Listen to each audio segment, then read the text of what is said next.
So you guys, you talked to me a bit about the gigs you got coming up, and I guess you guys have gigged a lot in your lives. Like, what's the most special gig you've ever had, and why? Not necessarily within the band, maybe in other projects. Like, is there anything that stands out in the moments? I headlined Guildfest Yeah. next to Blondie, which was quite cool. Nice. Yeah, not actually next to Blondie, but we were, you know, Blondie was behind it me. was on the same lineup, which was really, really cool. There was thousands of people there. It was great. Yeah, it was really, really cool. Really good fun. So from that, we can probably work out the bands you were signed to. Possibly. Possibly. There you go. And that was that special just because of the I think it was just prominence of it? the exposure, and because I've never played to a crowd that large. Well, hopefully we will again. I'd like to do it again in stadiums and stuff. But yeah, that was a good moment. Almost like I made it. Yeah, That was good fun. How about the rest of you guys? Any other standout moments? Not the Enterprise. I remember the gig when we played and your drums started falling off while we played. that was something special, that's for sure. That was a good gig. That was a nuts one. What was it? You threw a stick, you broke a stick, you threw a stick. Oh no, he's no. I don't know what you're talking about, but he's talking No, about. I'm talking about the toms literally falling off Yeah, the the drum. drums are so bad. It's so bad, yeah. I'm playing and Stas is playing the solo or something, and then he just sees like tumbleweed just rolling. Yeah, Tom just rolling in front of me. I was just look at the drums and he's just playing like half the drums is gone. It's just like rolling around the audience. I was like, wow. It's a snare, like. Otherwise, there's a lot of experiences, gigs, like fun stuff and like bad stuff. I guess we did it so much, you know. Yeah. I usually come back like back in the time, like when I was a kid and start playing then. But it's just like so many gigs and it becomes like the whole journey. You know, what I mean, it's hard to pick up one. You know. It is tough. I think I've got a couple for me. I think like I had a wedding, and I played at one of my best mates' weddings, and I one of my baptisms of fire. I think I was always looking forward to, but not at the same time was playing to my best mates and their families and stuff like that. And I think once I did that, it kind of one of those things that just went right. It was like we was only supposed to play for an hour, and we played for like an hour and a half, 2 hours. And I played with musician friends of mine that I looked up to when I was 16, and because they were just 10 times better than me. They was like my pace car, and they were incredible. And it was wicked playing with them. And the guy who I consider my pace guy is a guy called Kean Chanter in a band called Barbara Code Sundays. He is incredible. He's still amazing now. His old man as well, like his dad, is a guy called Alex Chanter, and he's just incredible. He's got a voice like Ray Charles. You know, and he turned up and he started doing some songs with us as well, and that was just a dream come true for me. But then outside, I think as a band, I think my favourite was headlining a Finley Quay gig. Finley Quay was great that night. When he didn't turn up. When he wasn't there. That was nuts. But yeah, I think that was, to be honest as well. I mean, I think we had people coming up to you guys and us after the gig and saying like, where the hell did you come from? Do you know what I mean? You were so good, and blah blah blah. And I was just so. I think it was one of the first times we'd played that good as a unit. Do you know what I mean? And it was one of the brilliant bands. I think that's such a great gig. And it didn't turn up, and people weren't overly. I mean, they were miffed, but they were like, "Oh, thank God for." Do you know what I mean? Thank God for us, and that was a good day. Yeah, it was good. That's Yeah, fun. I must have felt good actually, because it's not like people didn't leave or kick off or anything like that. Yeah, they didn't. It seemed like people were still having a good night. Yeah, and it was a full crowd as well. Amsterdam Arms is quite a high capacity venue, reasonably. And it's one of those you have to play venues as well in London, isn't it? It's like on time out and all that sort of stuff. It was nice to play there. But then other than that, I mean, you got loads. Borderline, that was a great gig. I really enjoyed that. It was a really great gig. Yeah, it was packed. Yeah, it was really good. Yeah. But Stan, you were talking to, sorry, were you? no, the best gigs I thought like playing before is like the gigs I can't remember basically because I'm so smashed. The borderline. Yeah. Oh yeah, you were. When you're drunk.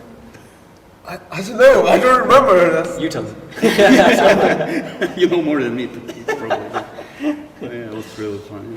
Oh, that's the other thing about Borderline as well. Nick was just getting us all drunk, wasn't he? We played it was so bad. what good? Yeah, water. I'm like, dude, I'm so thirsty. Can I have some water? He's like, yeah, go. I'm like, whoa. Yeah, he was ready for the gig. How does that affect the playing things like that? Playing. Alcohol. Yeah. You think you play great, but Like, I've feedback been in- usually not so been great. When you in a think few you've had a bands baby, myself, you know, sometimes they pay you in beer and that. Yeah. Actually, the guy who the interviewer guy I was talking about, I was in a band with him, and we got so smashed one night, and he actually fell off the stage that night. Yeah, it wasn't good. So, you know, does it impact the band at all? Well, it does when you fall off a stage. He's sitting down, he's safe, you know. Well, I can fall off the seat. That's true, yeah. It gives you a bit of Dutch courage, doesn't it? It makes you go. Yeah. I think that it's that borderline between I've got the confidence, my anxiety or my nerves have gone down, they've all been suppressed, and whatever your pre-jitters and stuff that go down. Yeah. And then it's also you have to kind of balance that between I think I'm playing good, but I'm not even sure I'm playing the guitar or hitting the strings. Do you know what I mean? So if you're somewhere in between that, I think you can only add to the performance. You got to get that balance right. Yeah. The question is, if the crowd going to enjoy it? That's who you got to ask, really. Isn't it? It's really. We'll do a test.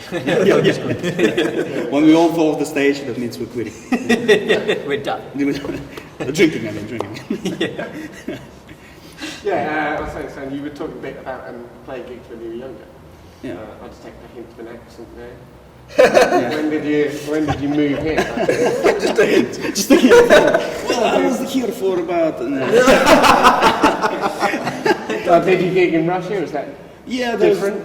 It's really different, but yeah, I've been here for 6 years now.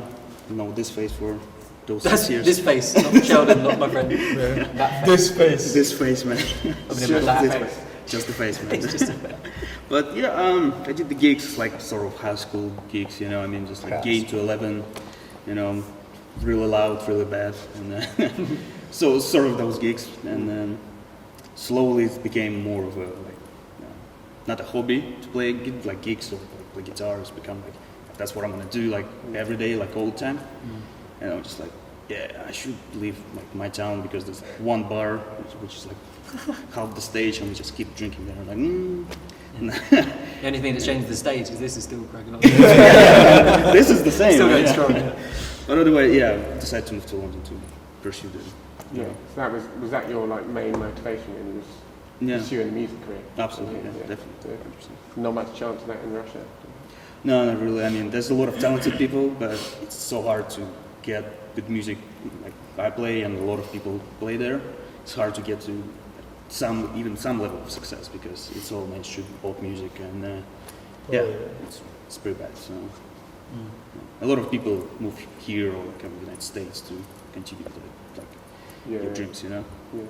to play blues, jazz, rock. So, yeah. Yeah. It's all about London. When we're talking about your teenage gigs, I think we've probably all been there. And, couldn't really play the instruments and just like smashing them out. What advice would you give to like young aspiring musicians? Do that often. Don't all the give time. up. Yeah. Keep doing what you're doing. Don't give worry. up. Yeah, just crack on. Yeah. So you'd recommend do those terrible gigs? Oh, Yeah. God, Yeah. I think you learn more from a terrible gig than Yeah, you you do from a do. good gig. Absolutely. Do you know what I mean? I think you learn a lot quicker anyway. Do you know what I mean? But I think, that I don't know. What would your advice be to them? Do it often and have fun. And just Yeah. don't care what anybody thinks. Yeah. Really, Keep just do going. what you want. Just crack on. Yeah, innit? you Just get work hard though. Yeah. Don't start drinking at 14. So. Not a good idea. So, Yeah, I think, Doesn't work too well. no, not really. what about you, Bob? What were your advice to wee little nippers? Don't give Start up. music. Don't give up. Just keep going. Yeah. Persevere. Yeah. Just. It's like a find- Nike ad right now. Yeah. It's like a Nike ad. Yeah, it do is. Just do it. Just do it. Just do it. There's, when you're growing up, you kind of don't fit with any. You always feel that you're sort of an outsider. Well, I did anyway because of the music that I liked, and people sort of like, you're one of those sort of people. I said, well, I enjoy what I listen to what I enjoy, so and I play what I enjoy. Just do that. Don't Stick to it. don't deviate. Yeah. Just regardless of what it is, I think, because I think it must be like so hard for people when you write a new type of music that someone's never heard before, and everyone's looking at it thinking, no one's going to listen to that. Yeah. But then they probably said that to all of the good Of course. writers and stuff like that. Do you know what I mean? They must have.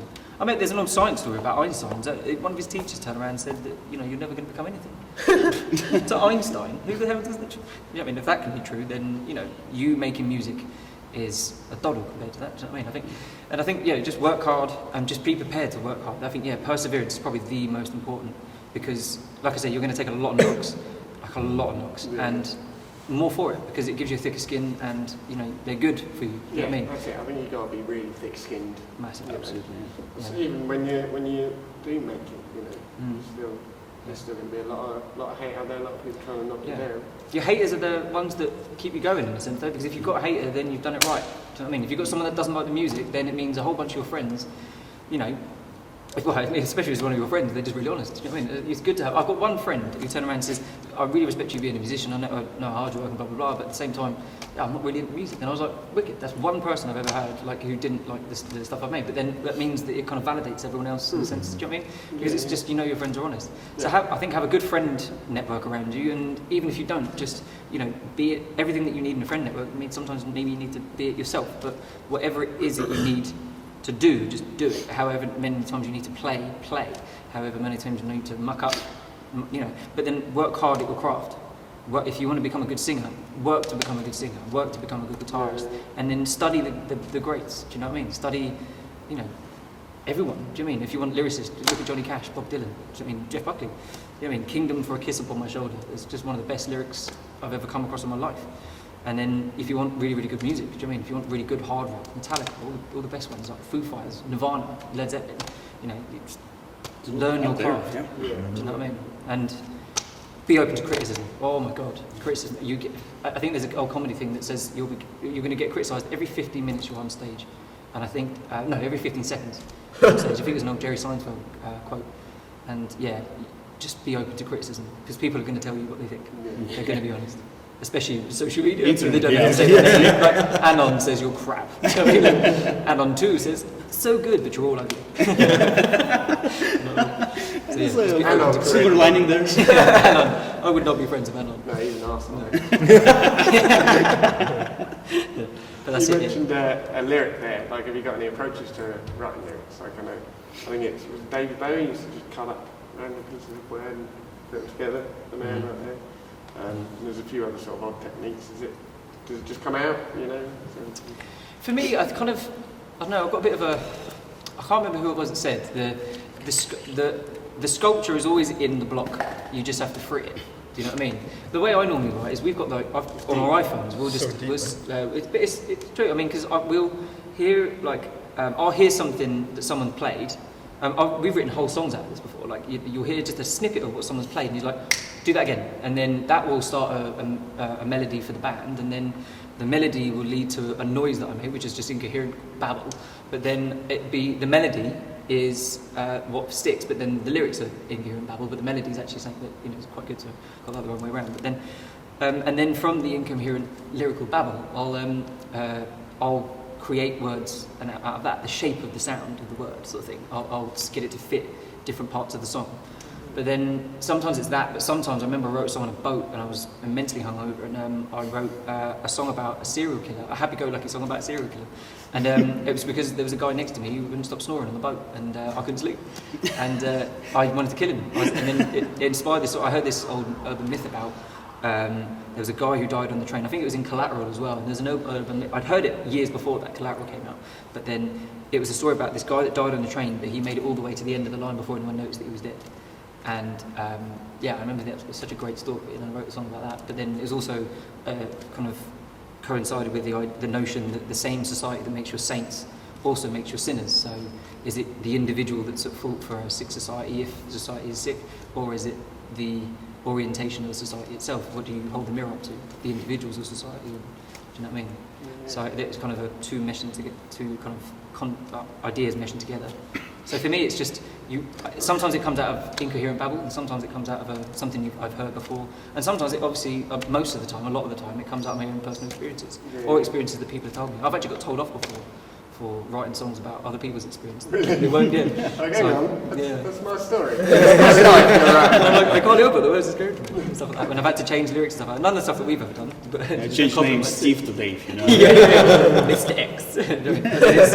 Yeah, I've written songs about other people's experiences and stuff like that, and I gave it to them with the hope that they'll look at it and think, oh, he gets me and blah blah blah. But I'm so glad he was listening when I was whinging and moaning. But but then and then sometimes that makes a song, sometimes it doesn't. Yeah, so there's quite a lot of answers to that one question. You can probably tell.